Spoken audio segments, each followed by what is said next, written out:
everyone. Welcome to the Caring Caregiver Show. How do you like that last part of that little trailer? It kind of gets you all excited, right? I don't know. We'll see. Anyway, we're brought to you by Givers Guides online magazine. As you all know, Givers Guides is your guide to caregiving. It's really a survival guide for caregivers, and it's written exclusively for caregivers, also from the point of view of a caregiver, and it's written by caregivers. So go to giversguides.com and wait, I didn't even get my banners up today. What's up with me? So there you go. Go to giversguides.com where you can also check out some of the past issues, which is kind of a cool thing to do. There's we anniversary this month. We're anniversarying for the year, and a couple of our original issues from October, November, and December feature some really great information on dementia and how to cope with that and recognize some of the stages. Just some great information, you guys. It's all there, and they're free to view, so you can check that out on our website. Today is October 26th and the year of 2022, and it's episode 4 of season 7. Man, do you believe that? And I'm Savvy. I'm your host. Hey, hello, everybody. I am the founder of Give Me a Break, which is a nonprofit organization that's caring for caregivers. And we're here to bring back the joy of caregiving. And that's what we try to do for you each week, helping you to relax, renew, resource, and revive. So go ahead, jump on our website. That is gab808.org for more information, and of course to register as a caregiver with our community. That's really important to do. It gives us the best way to be able to support you. So because we know you're tired, we know you're frustrated, and doggone it, you need a break, we offer all kinds of breaks. Every week, we give you a break online and in person with our support sessions, and they are free. No charge for that. Super convenient for the one that's online. That's every Tuesday evening at 8 p.m. And if you want to get an in-person session, come on down to our safe space at the Windward Mall. That's Saturday mornings at 9 o'clock in the morning. Just come on by, join us, sit down, join a community of caregivers that are really just all there to support one another. We're not a bunch of professionals. We're not trying to get in your head. We're just trying to show you some support. Okay, so we're just caregivers like you. And everyone, really, if you're caregiving, pre, current, or even post caregiving, you need this. It's life-changing. I just talked to some caregivers the other day who, they no longer are caregiving, of course, because their caree passed, and they thought, well, we don't need the sessions anymore. Don't make that mistake, you guys. You need a community to support you through everything. We more recently had some grief counseling sessions that was a grief coach helped us with, and you'd be surprised what we can do as a community to support one another.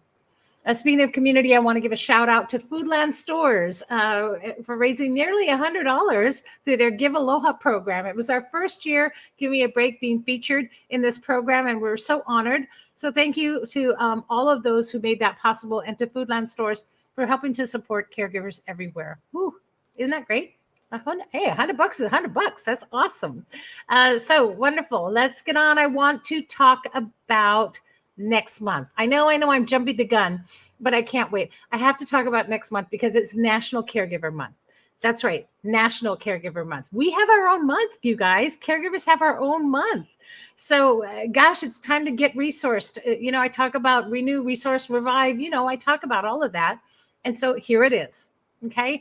All month long, Give Me a Break. Our safe space at the Windward Mall is having events, presentations. I can't even tell you. We're doing vaccines and booster shots, free. We're doing a nutrition education, free. We're doing CPR, free. Good, you said it. And we're doing even Medicare. Okay, it's Medicare's open season, so we have a bunch of different Medicare agents who are there to support you and help you and get you through that. And so that's for you to get resourced. Well, you can get relaxed too, right? We're going to have every Saturday from 11 to 3, we have pamper sessions. That's right, pamper sessions. You guys can get massage. You can get aromatherapy. There's going to be meditation. We even have a little bit of, a beauty care for you. So it's all free of charge. Check it out. Come on by. And there's also, God, there's going to be so much stuff, but you can see it all in our calendar. Go to gab808.org, but also all the more reason for you to get a subscription, because the calendar is right there in the magazine. Shameless plug. Anyway, just remember the percentage of caregivers who pass before their caree, you guys, 30%.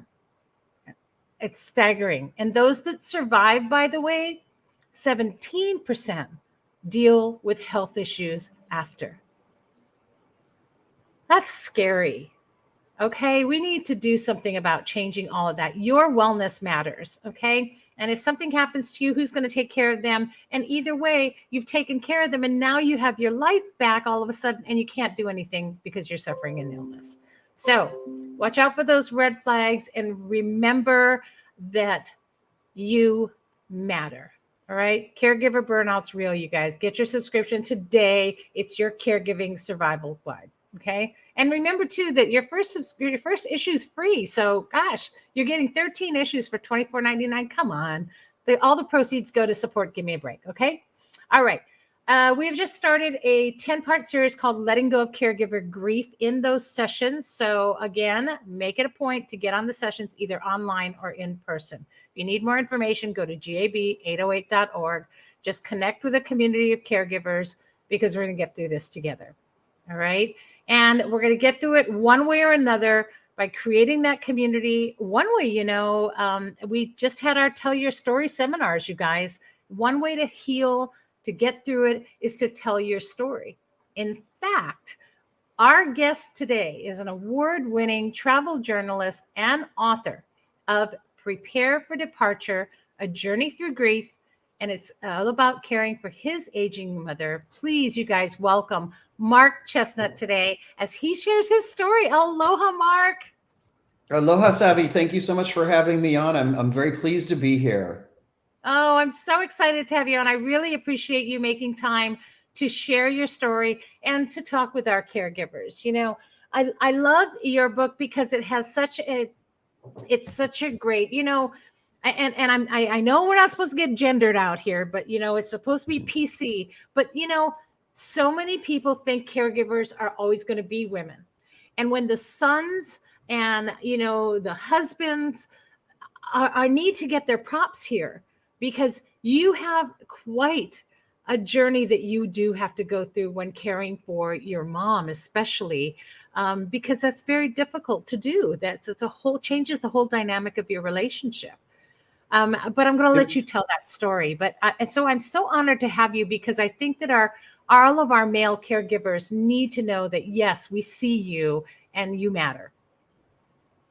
Right, that's true. I do think I'm so glad that you said that, actually, because I do think that in a way it's like a stereotype that the caregiver is going to be a woman, is going to be the daughter or the niece or whoever that might be, and which obviously we come in all genders and all identities. Caregivers. It's if you're a caregiver, it's an important role, and it's an exhausting role, and it's a role that needs to be recognized. And like you said, we have to take care of ourselves in addition to the person who we're trying to take care of as well. So just hearing the things that you're talking about that your organization does, it's so wonderful to know that there are organizations like yours and resources and publications like yours.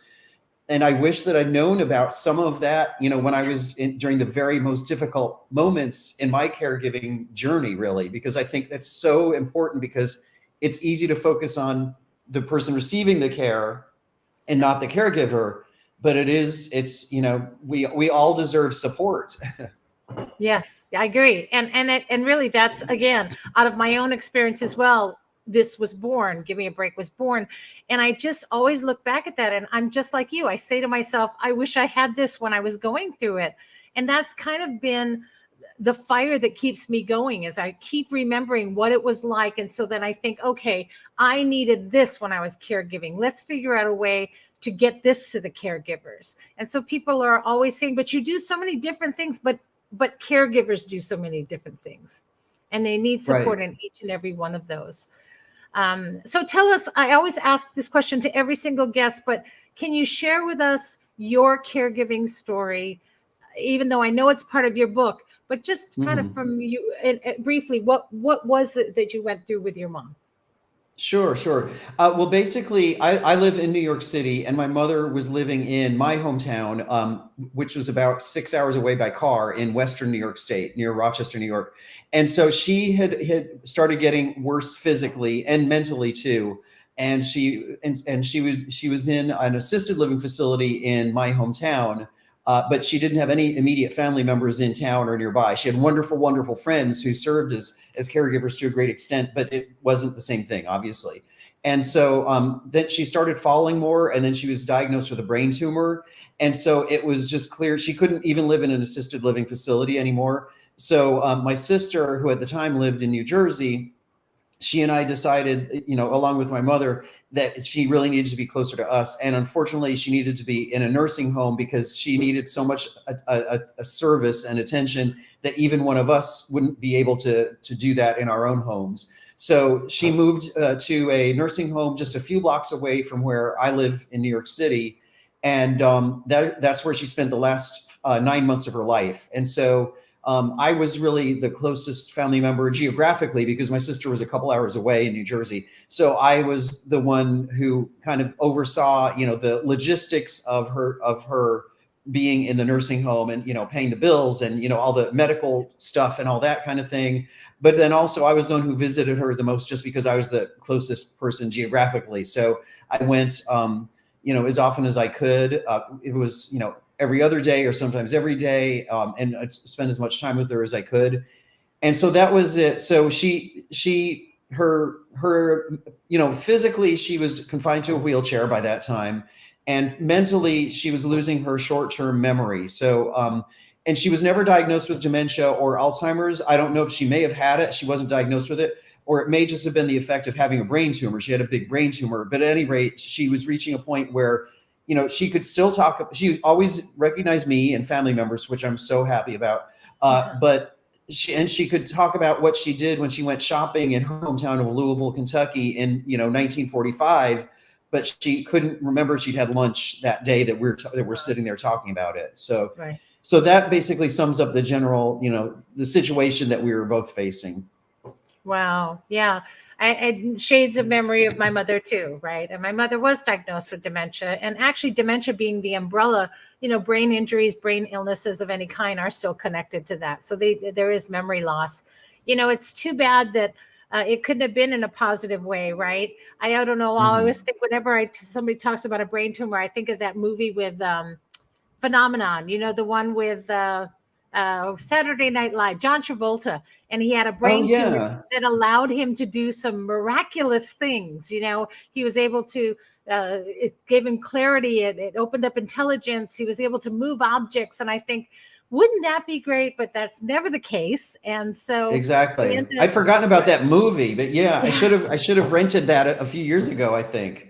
Yeah, but yeah, you're right. Great, the reality is never like that. No, right. But but what is real about that is what you kind of go through, and the emphasis is on his character in the movie, but in the background is the family that he connected to and the kids and how they had to deal with death and illness and going through all of that, and someone passing in their life and how they embraced it. And that was what I loved about that movie. And I feel like that's the importance of sharing any kind of a story when it comes to caregiving. And, because eventually it leads to, we wish they get better, but most times it leads to the passing of a person.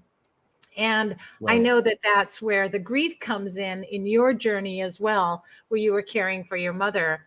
But tell us also about Prepare for Departure. I want to understand how that all connects with that story as well. It is really so closely linked to the journey, because Prepare for Departure is really a double entendre, because I am a travel writer. So I'm writing about preparing for departure for your next trip.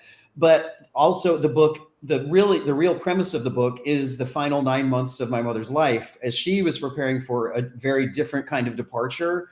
And the book really came about because I didn't set out to write a book. I didn't think, oh, I'm going to get this published and I want everyone to read it or anything like that. It just came about because I had to do it, because I didn't know about resources like like the caring caregiver and your resources that were there to help support people like us that are going through situations like that where we're caregiver. And I was able to, I got emotional support from my husband, and my sister helped us support like with the logistics as well. But it wasn't enough.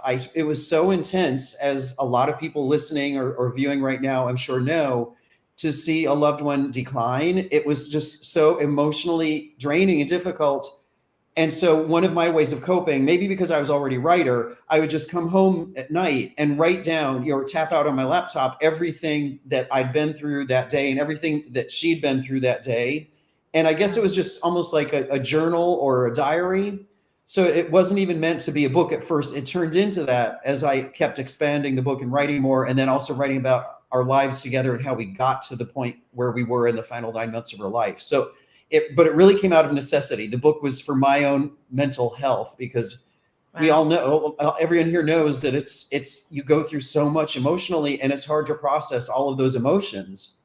Yeah. And I mean, I emphasize this all the time, right? I'm telling caregivers, you guys, your story will heal you.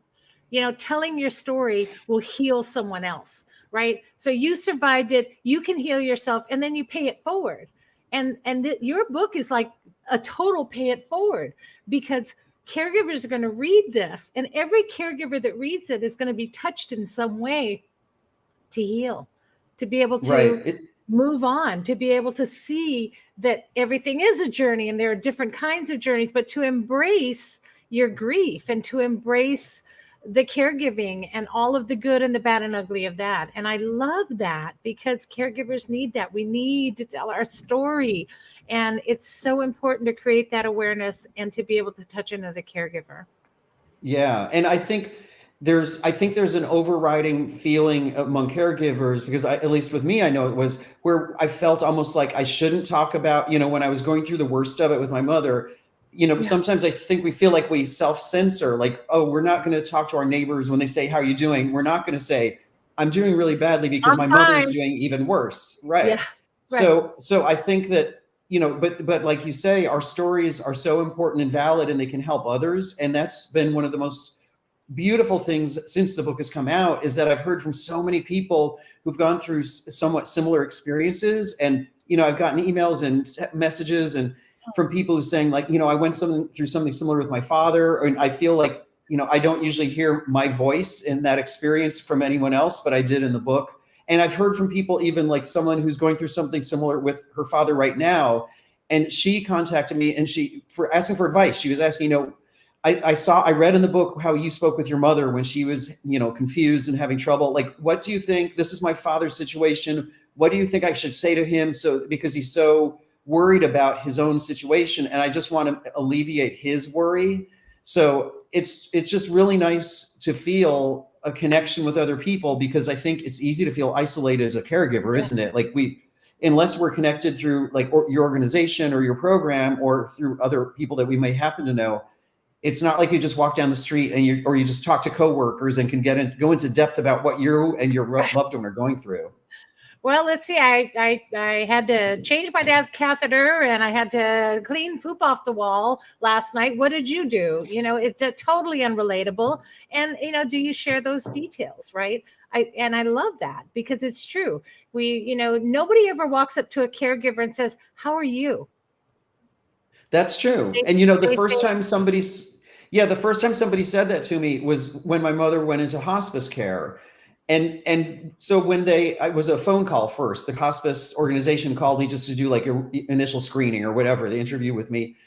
And when he asked me, how are you doing? No, I realized nobody's asked me that. And I started to cry, because and you had no idea. It's like this release, right?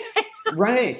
It was so weird. Like suddenly I hadn't even noticed that nobody had ever asked me. They would sometimes ask politely, how's your mother doing? Probably without expecting too much detail in return, but they never asked how I was doing. So when someone finally did, I did burst into tears, like, oh my gosh, I guess I should be paying some attention to my emotions too, because clearly I have emotions going on here. Yeah. And we suppress them because we're just too preoccupied with everything else that we're responsible for, in whatever capacity. And some caregivers will come up to me and they actually say things like, well, I only really do it on the weekends. That doesn't matter. You still have that full load of responsibility and caring that you're shouldering, and you're suppressing it and putting it all down, and the worry and the frustration still exists in any capacity of caregiving, right? And I feel like it's so important to send that message out, and don't just ask how the person they're caring for is. In all honesty, everyone's asking. The doctors, the nurses, everyone's asking. Ask about the caregiver. How are you doing? What do you need? It's okay. You can tell me, what do you need? And be there for a caregiver. Absolutely. And I love creating that awareness. And your book is great for that. And I'm so honored and thankful to have you as part of our community now, knowing that people can turn to this resource. You guys, I've got the website too on the screen, and that's Mark Chesnut. And I'm going to spell this for you guys, because I know what you're going to do is you're going to put a letter in there that doesn't need to be in there, but it's Mark, M-A-R-K, Chesnut, CHESNUT, okay, .com. There's no T. There's only one T at the end of that Chestnut. It's not in the middle. Okay, you guys. So markchestnut.com. It's on the screen. And of course, you can check out our Facebook page, where we'll have that for you as well, to go to the link and get Mark's book, because it will help you heal. It helped him heal, and we're going to pay that forward. And it's called Prepare for Departure, because that's kind of what we're doing as caregivers, isn't it? Absolutely. Yeah. And thank you so much for having me on to talk about the book, and also just to connect, because it's so wonderful to be able to connect and relate to other people who've gone through, or who are still going through similar situations. And going through the experience myself, I am now more conscious of how I talk to other people who are caregivers. In the past, I guess I just, we're all kind of oblivious or whatever. We don't realize what they're going through. Now that I've been through it, I know I have other friends, some close and some not so close, who are going through something similar. And as people's parents get older, for example. And I make a point now. I ask, how is your mother doing? But then I always ask, how are you feeling? How are you dealing with the stress? Are you tired? And how is your work going when you have all this other stuff happening too? So yeah, we have an expanded consciousness when we go through something like this. Yes, we do. And it's funny, but caregiving connects us all. It levels the playing field, and it connects us all. And everyone around the world can relate when it comes to caregiving, and we're all going to be doing it in one way or another in our lives. So it just connects us all, and that's what we need in this time. We need a time where we can all relate to one another. Well, we can be caregivers. We're all caregivers, right? So thank you for that. And thank you for sharing your story, which is never an easy thing to do, but a great thing to do, and bringing a community of caregivers awareness to this. You guys, check it out. Check out Mark's book, Prepare for Departure. This is really a journey through grief and caring about his aging mother. And I know it will benefit you guys as well. So thank you again, Mark, for you and for your heart, and for sharing all of this with caregivers everywhere. And of course, I'm just excited to have met you. I have a friend in New York now, and I have a feeling that we'll be able to connect on many things as things go on. So, we're always looking to start chapters. So, but Absolutely. thank you Sounds so good much. to me. I know. And Well, thank you thank for you, your Savvy. It's time. been a pleasure. Okay. Have a It good has. one. All right. Aloha. Aloha. Great. Oh, and I forgot to let you know that if you're welcome to stay in that green room, our lovely green room with no snacks throughout the show, Mark. But if you need to leave, you can just press that red leave button. And so you can go at any time. And thank you again. What a wonderful soul, and what a wonderful person to speak with. And you guys, I hope you do get an opportunity to really just make it a point to check out his book and read it. So again, that's www.markchesnut with no T in the center.com, you guys. Okay. On with the show. Have you entered the Caregiver of the Year contest yet? What? You have not? Do it now. Do it now. All the reasons we just talked about, right? To create awareness. We not only need to create awareness that caregivers have a story and have a life and need to be recognized and get out of isolation. You know, you guys, come on. I talk about this all the time, right? It is Pride Month. Okay. And so the LGBTQ community gets to come out. Guess what? Let's make next month is caregiver. I'm going to talk more about this, but it's Caregiver Month. It's National Caregiver Month. It's our month to come out. So we're going to come out too as caregivers, and we're going to come out with our story, and we're going to come out as a community to connect everybody. We need to connect. You guys, we need to support one another to get through this and bring back the joy of caregiving. So not only are we creating awareness, but everyone needs to know that caregivers need support. We're going to make sure that the first question anyone asks is, how are you doing? What do you need? And I love that Mark does that. And I think we should all make a vow today to do that whenever we talk to someone that we know is caregiving. And here's another question to add to our arsenal. Not what's your sign? That one's old anyway. Let's ask, are you a caregiver? Are you caregiving? I think you'll be surprised how many people will tell you that they are in one way or another, and how many people don't even realize that they are. If you've got kids, you're a caregiver. You know, you got dogs, you're a caregiver. I call it pets, plants, and people, you guys. So you would be surprised how big our community is. All right. And just know that your entry into this contest is not just about prizes, even though, yes, there are some great prizes. It's really about helping others to heal and see that they're not alone. Did you know that 44% of online caregivers have read somebody else's personal health story? Did you know that? So they are looking for a story that's going to help them feel that they're not alone.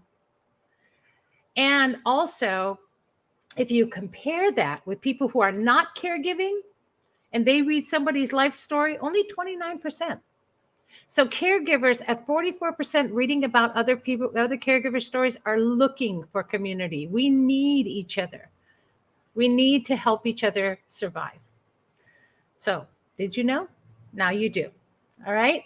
And so you can go to our website right now, go on, and Mark, if you're still listening, you should be registering to enter that contest as well. You're more than qualified, and you should be one of those that enters. Remember that by entering the contest, really all that's going to happen, okay, is your picture with your carry and a couple lines about your caregiving will go onto our Facebook page throughout the month of November. And then people get to like, love, and care on it. And do you know what happens when they like, love, and care? That's validation for you that you're touching people and that they see you. But it's also creating awareness with each one. All right. The most likes, love, and cares throughout the month is our winner. It's that simple. And it's just a really easy contest to enter. Also, the first 50 who are located here on Oahu will be getting a Thanks Caregiving dinner for them and for their caree delivered, or you can pick it up. It's a free Thanksgiving dinner. And I want to talk a little bit about that, why we do it. Okay. So I caregive for my parents for, it's well over 7 years now. My mother's still in hospice in her final stages of dementia. And, one of the big things in our family growing up is that as we got older and moved away, we might have missed Christmas and we might have missed birthdays, but we never missed Thanksgiving. We never missed Thanksgiving dinner. We always got together for Thanksgiving dinner, and we were very thankful for that. And it became a really big part of our family that connected us. And that was the first thing to go when I started caregiving for both my parents. When my mother had a stroke and my father broke his ribs, that was it. There was nobody to cook a Thanksgiving dinner. Nobody was coming over. Holidays went. And I thought how much I missed sitting down for a Thanksgiving dinner. And so we started Thanks Caregiving. And that was last year. We served over 100 dinners to caregivers and their carees, and they were able to sit down and have Thanks Caregiving dinner. So they could be thankful, because sometimes when you're a caregiver, there's not a lot to be thankful for, right? So we give you something to be thankful for so you can get through that holiday. It's the worst time, I know. for caregivers. So that's something we do. And that's something that you should be able to do as well. So put your entry in, pass the word around. We've got till the 31st, you guys, and it's filling up. So get your entry in, and you get a thanks caregiving dinner, but you also get a community. That's priceless, right? Sounds like one of those credit card commercials. Priceless. All right. So give me a break. That's what we do. We're here. We're here to care for caregivers, and this contest helps to spread awareness to everyone. All right. And not just, there's our website, by the way, gab808.org on screen. All right. So it's just to spread awareness for everyone, not just for caregivers, but those that know caregivers. Remember, your first question now needs to be, are you a caregiver? All right. And that's for everyone, everywhere. It's nationwide. Just be a part of our mission. Enter that contest today. gab808.org. And actually, if you do /CGOY, you'll go straight to the page. All right. Okay. Also, another announcement for you is open enrollment for Medicare. And so this Friday, in a couple of days, at 1:00, come to our safe space at the Windward Mall, and we're going to have a Medicare presentation for you. We'll have somebody standing by to answer all your questions. And so you can be there for that. Don't forget our weekly support sessions, Tuesday evenings at 8 p.m. on Zoom, and Saturday mornings, 9 a.m. at our Windward Mall safe space. A lot happens at that safe space. It's a safe space for caregivers, okay? And all this is in the calendar where, that's right, on the Giver's Guides online magazine. And remember, it's an online magazine because we're lessening our carbon footprint, you guys, and you can take it with you anywhere you go. It's on your phone, on your iPad. You can even cast it onto your television. All right. And you can check it out. The pages flip. It's really cool. You should all have a subscription. All right. And of course, with our Caregiver of the Year contest and all the activities in November, you just don't want to miss out on anything. All right. Let's see, a couple more quick announcements. Don't forget this Halloween on Monday. I know it's a work day, you guys, but it's only from 5 to 7. Come by to our Windward Mall safe space again, where we're having our Caregivers costume party. And costumes are optional, but if you wear one and you think it's pretty awesome, we're also having a costume contest. There'll be ghost bowling and pumpkin painting and I don't know, just some fun things to do, and bring your Carrie along. You know, if your Carrie's in a wheelchair, decorate the wheelchair, you know, or put one of those things on their head that's a bat or a witch or whatever, and just have some fun. You deserve it. Get out. It's worth a couple of hours to come out to an air-conditioned mall and get some free candy. All right. Because, you know, we never enough space, right? And the one time of the year when none of it counts as calories and none of it counts against diabetes. Okay. And that's our show. I think I got everything. I want to thank from the heart. I want to thank you, Mark, for coming on the show and for your kind heart and being able to meet you and know you with all the distance in between us from Hawaii to New York, covering the entire nation with kindness. So thank you for that. And then next week, by the way, do you guys need a break? You want more than I'm giving you? How about some respite? Next week, Bryce Sumida from Haleho Aloha Nursing Home is going to talk about that. So tune in next week. And also, we're going to have another best-selling and acclaimed author, Elizabeth Winthrop Aslip, who's going to talk about her book called Daughter of Spies. Interesting. I'm not even going to tell you about it. You're going to have to tune in. Don't miss it. In the meantime, guys, remember to breathe. All right. Just breathe. Here's hoping that you find more joy in caregiving every week. And we'll see you every week here Wednesday live at noon on Facebook or one of the other platforms that we're streaming on. And hopefully soon on LinkedIn.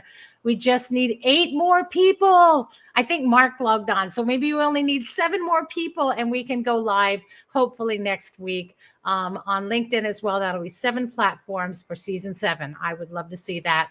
Thanks for tuning in. We're sharing is caring because it's what we do, how we live, and who we are. And remember to always check us out on Spotify, Apple, or any other platform for podcasts. You can listen to it on your own terms. Just go to the Caring Caregiver. Oh, here we go. One more. There it is. And it's there. Got it. The caringcaregivershow.com. where you can go and see past episodes and listen to the podcasts. Thank you, everyone. Mahalo for caring. See you all next week. Aloha. Be good to yourself. All right.